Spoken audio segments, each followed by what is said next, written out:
Bonjour, chers amis, hallo, liebe Freunde. Heute Kapitel 17 und 18 aus meinem bilingualen Kinderbuch Jonas ne se lève plus. Jonas steht nicht mehr auf. Ich lese auf Französisch und der deutsche Text erscheint hinter mir da. So. Chapitre 17. Ah, Tim, dit Georges, te voilà. Ta maman te cherche partout et elle est très inquiète. Je veux pas rentrer à la maison, dit Tim. Je veux rester ici, chez le bon papa de Jonas. Jonas expliqua. Elle le bat, la maman de Tim, elle le bat. Oh, dit Georges. Tu veux qu'on lui parle? Demanda Mélanie. Oui, dit Tim, et il éclata en sanglots.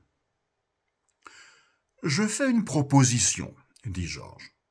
On appelle ta maman, on lui dit que tu es avec nous et que tout va bien et que tu es un gentil petit garçon. Et ensuite, tu nous racontes tout et on ne te ramène chez ta maman que lorsque tout aura été réglé et que tout le monde se sera calmé, d'accord ? Oui, dit Tim au milieu de ses sanglots. Und jetzt, Kapitel 18, le dernier chapitre, chapitre 18. Et voici maintenant comment cette histoire a fini. Bon papa a ramené Jonas à la maison en secret. Jonas est entré dans sa chambre en passant par la fenêtre ouverte. Les parents n'avaient absolument rien remarqué. Le lendemain matin, Jonas s'est levé le premier et il a essayé de se faire son cacao tout seul. Il a renversé tout le contenu de sa tasse sur le tapis et il s'est écrié « Merde !» Sa maman est entrée dans la cuisine. Elle était un peu endormie, elle a vu Jonas et elle a été tellement soulagée qu'il se soit levé qu'au lieu de le gronder, elle a juste dit « Ce n'est pas grave, mon chéri, je m'en occupe. » Plus tard après l'école, maman lui a dit qu'elle pensait qu'après tout, cette journée de repos total que Jonas s'était prescrite à lui-même lui avait fait le plus grand bien, même si elle était bien obligée d'avouer qu'elle s'était vraiment inquiétée. Jonas a pris un fou rire et il lui a tout raconté. Maman a ri aussi et lui a dit qu'elle était extrêmement fière de lui. Et puis le soir, ils ont tout raconté à papa quand il est rentré à la maison et ils ont bien rigolé encore un coup. Pour ce qui est de Tim, le grand-père de Jonas a entendu Georges parler pendant une bonne heure au téléphone avec la maman de Tim. D'abord, Georges s'est fait expliquer pourquoi Tim et sa maman se disputaient et pourquoi elle le battait. C'était parce que Tim était insolent et hyperactif et super impoli et désobéissant ou un truc comme ça, parce qu'elle avait la même façon de parler que Tim.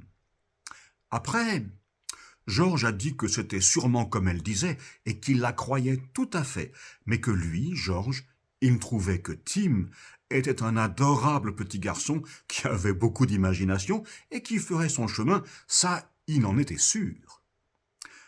« Mais qu'est-ce que je dois faire pour qu'il soit un peu poli aussi avec moi à la maison ?» avait demandé la maman de Tim au téléphone. Et elle avait parlé si fort, un peu comme Madame Becdur, que le grand-père de Jonas l'avait entendu. Alors Georges avait répondu « Eh bien, faites-lui donc des compliments. » Et ensuite, Mélanie et Georges, jetzt rede ich auf Deutsch. Et ensuite, Mélanie et Georges ont ramené Tim chez sa maman. Et depuis, on n'a plus jamais entendu parler de dérouillé dans la vie de Tim. Tim et Jonas sont toujours les meilleurs amis du monde et il n'y a pas de raison pour que ça change. De temps en temps, Jonas va à la gare pour faire un câlin à Nestor. Et sinon, il n'a plus jamais raconté qu'il était un trouillard. Ah oui, un dernier mot. Mélanie et Georges se sont mariés. Tim et Jonas étaient invités à leur mariage. Et voilà, c'est fini. Bis zum nächsten Mal. Ah ja, ich freue mich, wenn du abonnierst, wenn du bla bla bla, du weißt. Tschüss.